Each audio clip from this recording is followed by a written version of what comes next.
You're listening to the Useful Science Podcast. This week we're talking about us. The Useful Science Podcast has reached its 5-year anniversary, so we wanted to do something special to mark the occasion. We asked our hosts, past and present, to pick out and introduce their favorite moments from the show, which we've edited together for you here. So I personally want to take a moment to shout out some mostly behind-the-scenes folks who make the podcast work. If you've been a long-time listener, you may have noticed that our posting rate picked up considerably last year. In fact, about half of our episodes have been released within the last year. And that's thanks to team members who have stepped up to manage the podcast, specifically Steve Mao and Alex Garanther. And of course, our excellent editor, Vivian Lee. Because back when it was just me doing the scheduling and the editing, that's how we got years like 2017, where we only released twice. And it really takes a team to make this whole thing work. This is also a good time to mention that we rely on our fans and word of mouth to grow the podcast's listener base. The best thing you can do to support us is to review us on iTunes or elsewhere, which helps bring the show up in the charts and gets it in front of more people. All right, so enough of that. On with the show. Hey there, this is Kevin Nybert, a former co-host of the Useful Science Podcast. I want to start off with a huge congratulations to the entire Useful Science team. I cannot believe the podcast has been running for 5 years. Time flies. While I've been a co-host for several episodes since 2015, my favorite episode has to be episode 22, the aptly named The Science of Love. There's so much that I love about this episode. First, it all started with my girlfriend at the time. She shared a New York Times piece with me called "To Fall in Love with Anyone, Do This." If you're listening to this right now and have not yet read this article, Google it, take 5 minutes and read it. Trust me. Now, that article got me into research that was looking at ways to simulate close relationships between strangers, and this work better became known as the 36 Questions to Fall in Love. These studies were carried out by Arthur Aaron, a scientist that met, quickly fell in love, and married his wife while in graduate school. In fact, that intense romantic experience became the catalyst for this research and for his entire career, which became focused on trying to better understand love and relationships. In fact, he continues to study it to this day. How adorable is that? Plus, 2 of the research assistants got married after taking part in some of the preliminary studies. And on top of all of that, as we were discussing at the end of the episode, Joshua and I both realized that we had independently done our own experiments using the 36 questions with our partners at the time. Crazy. I want to give a big shout out to Alex, Ian, and Maurice for the invitation to participate in the celebration, and to everyone else who has been working behind the scenes to keep Useful Science running. It is a tremendous effort, and you should all be extremely proud of how far Useful Science has come. Also, big shout out to Cameron, the host with the most. Here's to many more years of the Useful Science Podcast. Cheers, everyone.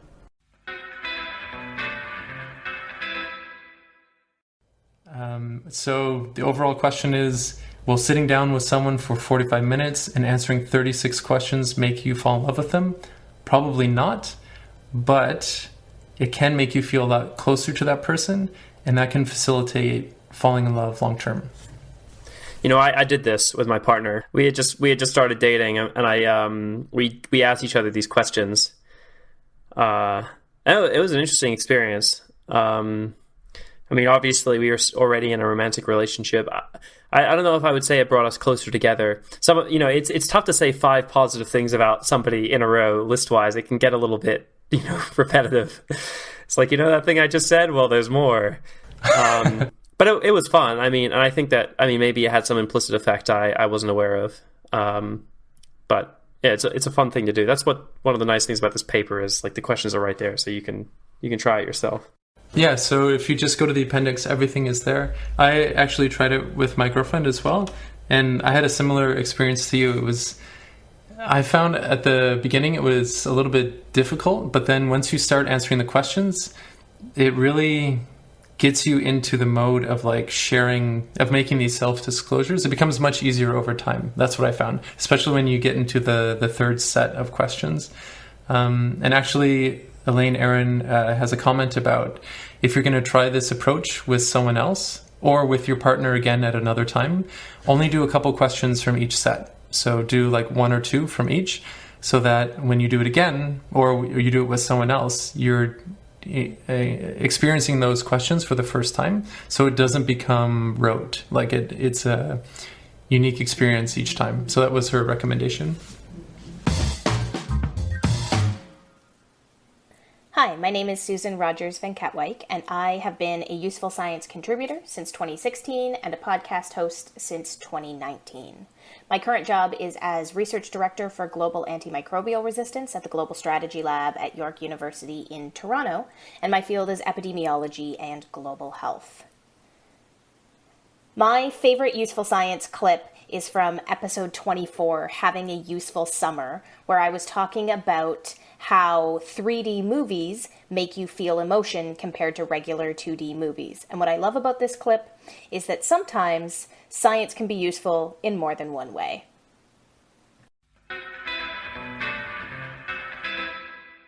Yeah, so it's summertime, which in my mind means it's blockbuster movie season, right? All the big movies are coming out.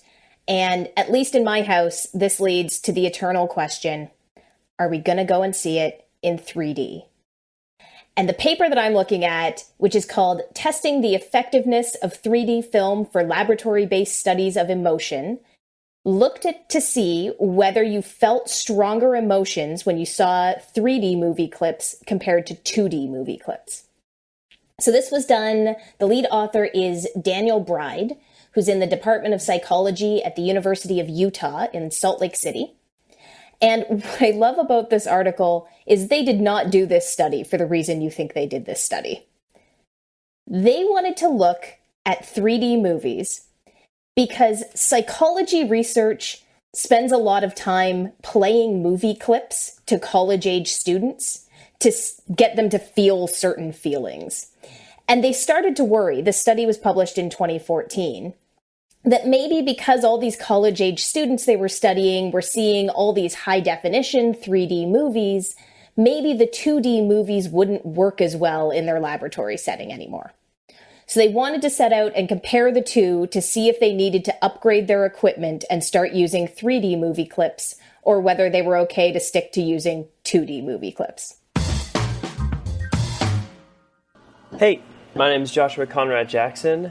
I was a Useful Science podcast co-host from 2013, and I still am a co-host today. Right now I'm a PhD student at University of North Carolina, Chapel Hill, and I study cultural change and how it relates to psychology.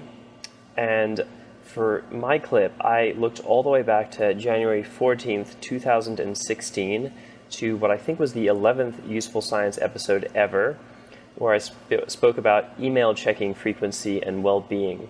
The study I spoke about found that when participants were randomly assigned to check their email only 3 times a day, they reported less stress and more happiness than when they were able to check whenever they liked. I guess I looked back on this clip especially fondly because this is still something I work on. I really can't get off my email when I'm on a hike, when I am going to bed and I know I shouldn't be checking. I always do. And so I guess I found this because for anyone else like me who's wondering whether it really would do them benefit to stop checking email so frequently, this study suggests it would. So check it out. Maybe it will give me and all of you one more reason to finally put down our laptops and phones and enjoy life off email. Thanks. 142 people signed up for the study. 18 dropped out before the study was completed, so this left a final sample of 124. 2/3 of these were graduate or undergraduate students, and the remaining third were community members who came from a diversity of occupations. Hey, Josh. Yes? When you say signed up, did these people sort of self-select to be part, or they went and polled? So you're anticipating the direction very well. The researchers advertised the study using flyers and paid advertisements in newspapers. And in these materials, they said that the study was suitable for people who got a lot of email and felt overwhelmed by it. Oh. So it's a self-selected sample. So these are people who are already struggling with their email. Yes. Yeah. Yes. So the participants are assigned to their condition, and regardless of what condition they're in, everyone is prompted at 5 p.m. of each day to report on a 10-minute survey in which they rate how distracted they felt by email throughout the day, and also rate their well-being in terms of state, emotion, meaning in life, and a number of other things like their stress, their social connectedness, their state mindfulness, so how mindful they felt in that moment. And the research showed that the intervention worked to a degree. So people did check email less in the limited condition compared to the unlimited condition. It was about 5 compared to 13 times per day. But that the intervention was not associated with differences in well-being. However, it did show differences on some other measures. What about meaning of life? So no meaning in life differences. Okay. Just in case it solved it. Yeah, people did feel less distracted by emails throughout the day in the limited condition. And they also reported feeling less stressed. So the authors conclude that limiting email use reduces day-to-day stress, and this actually catalyzes psychological improvement on a number of other metrics that are related to stress and more associated with well-being, of which meaning in life is one of them. So I have a number of kind of discussion points and issues with respect to the method and the findings of this study. But before I go over those, do you guys have any immediate points? I mean, it seems sensible. Yeah. Right. So, I mean, it's sort of seems pretty important to me that you've started with a group of people who already identify, explicitly identify email as being a problem. So it's not clear whether this is super generalizable if you sort of aren't worried about emails anyway. But for that group of people, it seems logical. Yeah, but I mean, if you're not stressed out from emails, you're probably not going to be less stressed when you check them less often, right? Yeah, it's true. I mean, we can't generalize, but we can say amongst this population of people who are really who we should be targeting with the research that it did help reduce stress. Yeah, absolutely. So sort of depending what your job or if you're a student or whatnot, how often you check your email might or might not be sort of conceived as, being better or worse at your job, right? So some people, if you're in customer service, for example, you probably couldn't do this. Students probably can because very few things come in that you are really, really like, I need this answer right now. So did they collect any information about whether whoever's emailing them all of these times a day, did, their performance in some sense go down or up or is this purely about how they didn't collect measures of how email influenced their performance, but they did look at how the effects changed depending on whether they were looking at students or employees. Okay. And the short answer is they didn't. Hi, I'm Nguyen Nguyen, and I have been a host at Useful Science since December 2019. I'm a graduate student in the Experimental Medicine program at the University of British Columbia, Vancouver. I study how physical exercise influences the creation of a new immune system in bone marrow transplant patients. One of my favorites and most memorable recordings is the social inclusion and exclusion episode with Josh and Cameron. It was my first recording, and it was definitely an extraordinary one. The paper I presented in that episode found that having incredible experiences can spoil our interactions with those who did not share them. It was surprising to see that extraordinary experiences can have social costs. However, this does not always have to be the case.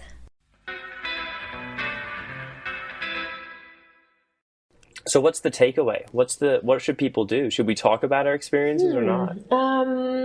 Well, we should talk about our experiences, but we should also make the listener feel included. Yeah. That seems to be the key. Do you ever watch space documentaries on Netflix just to keep with the same theme? Not really. I don't have Netflix. Anyway, I've seen a couple of them. I'm not a huge consumer, but I've seen a couple of them, and I've noticed something that the astronauts do really well is use metaphors. They say things like, do you know when you're on this trampoline and then for a moment you feel totally out of control? Well, this is how this felt. Or do you remember, have you ever been locked in a refrigerator, like a walk-in refrigerator? Like that's how this felt. And so maybe the people in this study just weren't using enough relatable metaphors. Maybe that's another takeaway.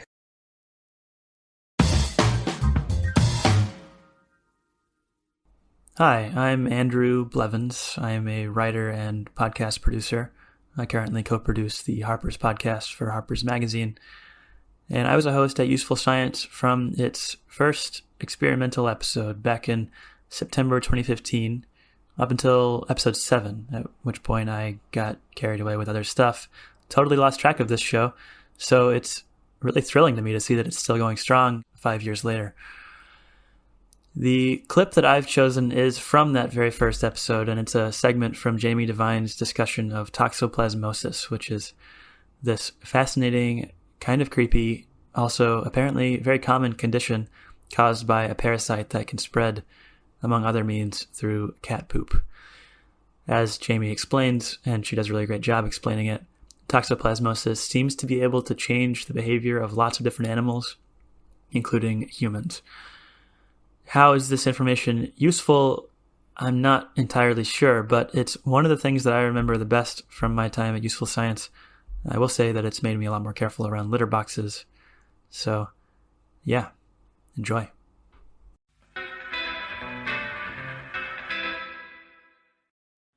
Jamie, what can you tell us about cat poop? What can't I tell you about cat poop? So the useful science tidbit is people who own cats are more likely to be infected by the Toxoplasma gondii parasite. This parasite causes behavioral changes in infected mice and may affect human behavior as well. The paper that it links to is from the mid-90s, late 90s, 1999, and there's actually a ton of literature about this topic. This paper is Changes in Personality Profile of Young Women with Latent Toxoplasmosis.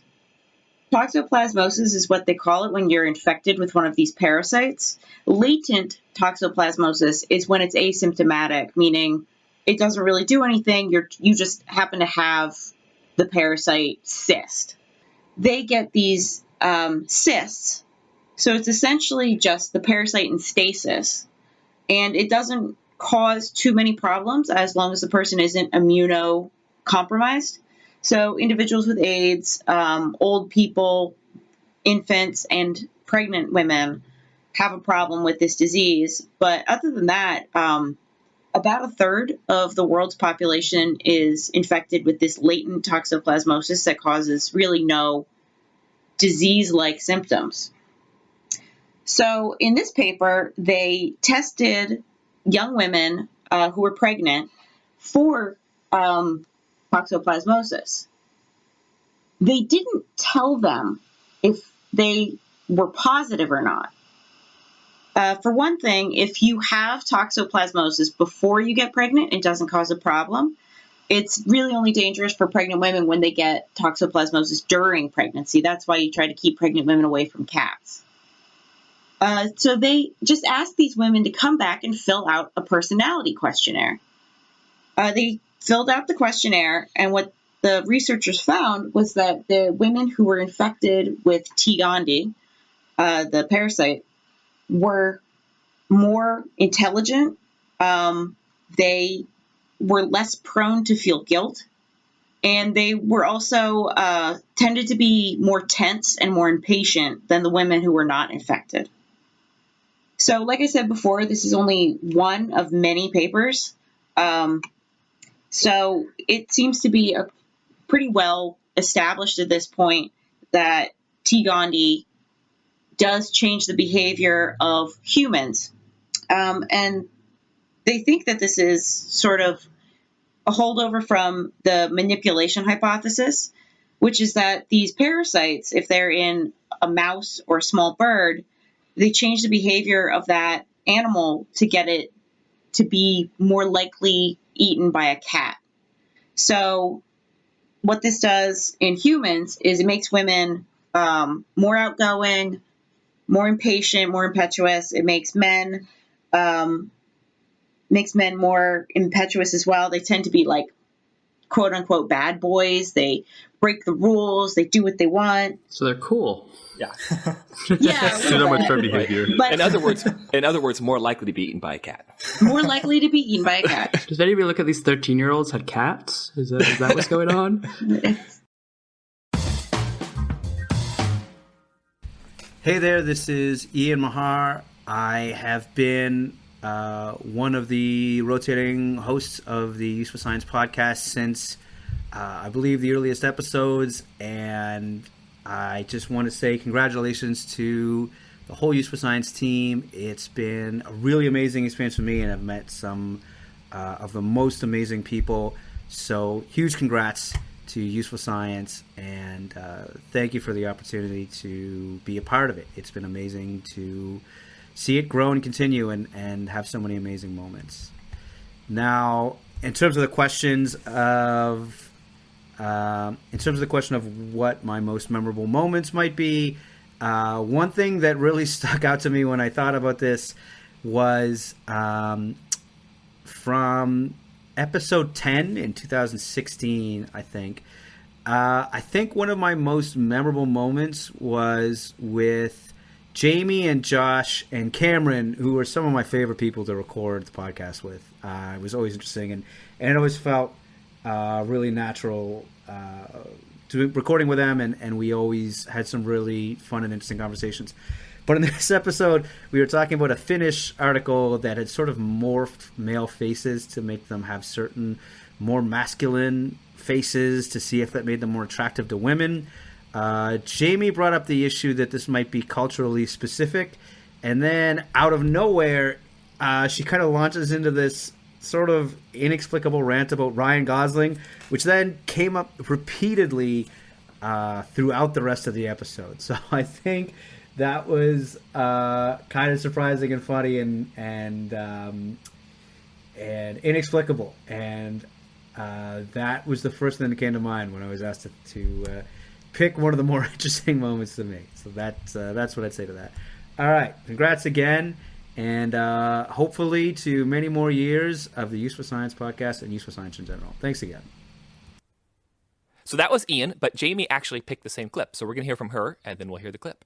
Hi, I'm Jamie K. Devine. I have been a host on the Useful Science podcast since the first episode in 2015. I am currently an associate scientist in operational fatigue and performance at the Institutes for Behavior Resources in Baltimore. Because I've been a podcast host for so long, I cannot pick a favorite episode or a favorite clip. So I decided to provide the clip where I've gotten the most listener feedback. This is from episode 10, Male Faces, Sex Frequency, and Organic Beef. And it has nothing to do with science. We were discussing what makes a male face attractive, and somehow that pivoted into me giving my personal opinion on whether Ryan Gosling would make a good boyfriend or not. That seemed to strike a chord with a number of our listeners, more so than anything that I've said that had anything remotely to do with science.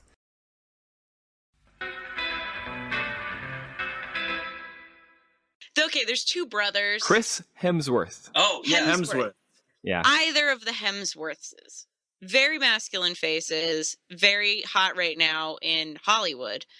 I don't know what the preference in Finland is. I have one Finnish friend, but she married an American, so I'm not sure she's the best person to be asking. Well, I mean, you get at something good, which is, this is culturally bound, probably. There's this whole Ryan Gosling, the guy that's considered hot is changing, the prototype, I feel. And maybe it's changing faster in Finland than it is here. Don't get me started on Ryan Gosling. Ugh. Oh, yeah, that's not your thing, huh? Ryan Gosling looks like he comes home and asks you what's wrong so many times that you get annoyed, and then you do have a fight because he can't just leave you alone for 5 minutes. You have to have a conversation every time you walk through the door. He's just too needy. It's his sad eyes. He has sad eyes. Yes. He's needy, and he probably cries all the time and gets mad at you because you went out with your girlfriends and he wanted to stay home and watch, I don't know, something terrible like Friends. I probably am not the typical woman. So Ryan Gosling fans, send your angry letters to Useful Sci at...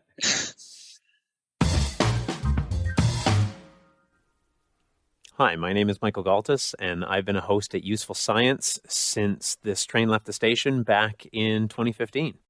I'm a research fellow here at the University of Liverpool in England and trained as a solid-state chemist and materials scientist. So although a lot of the science that gets discussed here is quite far away from that, it's still very interesting to discuss the scientific process and critically evaluate some of the research that goes on. The clip that I want to introduce is from the COVID follow-up episode 38. And the reason that I wanted to discuss it is because I felt that this is exactly what the Useful Science podcast was created for the critical discussion of things that are useful to you. And in this context, COVID is this huge, big, ominous thing, and there's so much kind of conflict of opinions. And so it's useful to have a really critical discussion of what's happening. And so I just felt this was so perfect. And funnily, as soon as all these kind of studies started coming out, I thought, oh, this is perfect. We need to be doing this. And then the team was already on it. So it was just great to be a part of a team where people are really aligned in their intentions. And it's been great being a part of this team, and in particular being able to host with great people like Cameron, who's driven this so far, but also some amazing scientists like Ian, Jamie, and Josh, with whom it's been a great pleasure to host over the past 5 years and be a part of this whole endeavor. So the clip that I wanted to chat about was a particular excerpt from Josh, who was talking about how difficult it is to do good science, and that even when you're trying to measure something, it can be incredibly difficult. And I just thought this really, exemplifies why it is important to critically discuss this, because all of science is just an experiment, and you propose one way of doing something, you share it with your peers, and then your peers critically evaluate it, and they try to continually improve it. And so even if you publish something, that's not the end of the story. Actually, that's just the beginning of it. And it will be continually improved as people come up with better ways to define it, better ways to measure it. And I thought this was just such a great example in a real world context to show how science is done. It was really interesting doing some of this research because I was trying to find papers from epidemiology that had really good metrics of underreporting. And there have been a lot of ways that people have tried to control for underreporting in the past, including a couple of the ones I mentioned. There are also things like looking at healthcare capacity as a proxy, because the idea is in places that have higher healthcare capacity, they're keeping track of the virus better.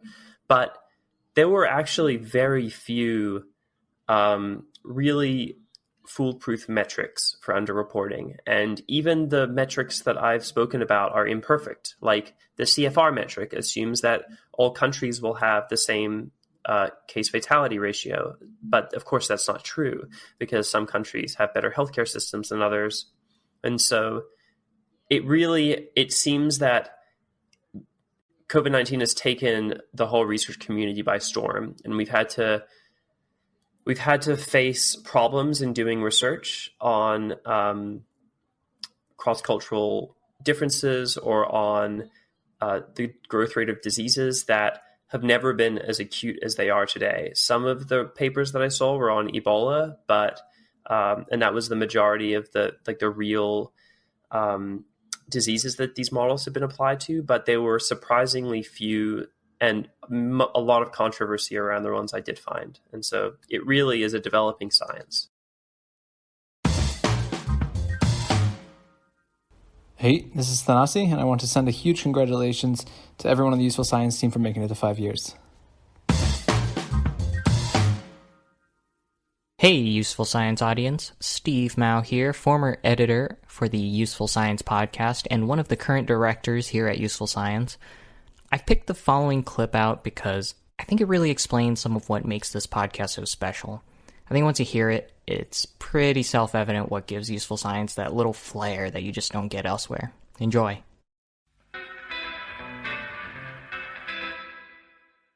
And we want to thank our podcast editor, Steve Mao, for doing a great job. Wow. I mean, wow. Am I right, Cameron?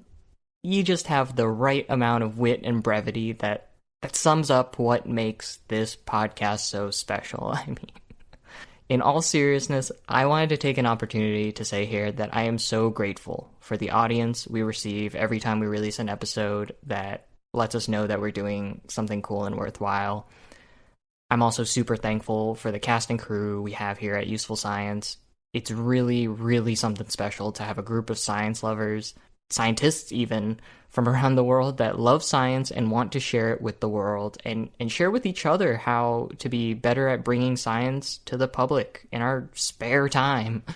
I want to thank the hosts who each prepare like 3 to 4 hours on average, reading their papers, prepping presentations, and then, reading up on their peers' articles, and then stepping up to the plate and doing this really nerve-wracking thing and, putting themselves out there and recording themselves talking about papers. I also want to thank Cameron for creating the podcast and creating a North Star for what the podcast is and should be and could be. Thank you, Josh, and now Alex, for handling so much of the logistics of putting together an episode so that we're producing high-quality episodes in a timely manner. We'd be like chicken without a head without the work that you've done. Thank you, Maurice Thomas, for your always helpful feedback and input on these podcasts. Even though you haven't been on an episode yet, hint, hint, the audience should know that your fingerprints are all over these episodes. And thank you, of course, to Moorhead Planetarium for supporting the episodes, and Vivian Lee especially for editing our episodes. I know firsthand the not only technical difficulty, but the creative and intellectual effort you need to put in to edit the conversations into really, logical stories that are easy to follow, make sense, and teach us a lot. Thanks all around, and here's to another 5 years. Here's my real clip. It's another short one, but takes me back to some nostalgic places from working on this podcast. Edit that out, Steve.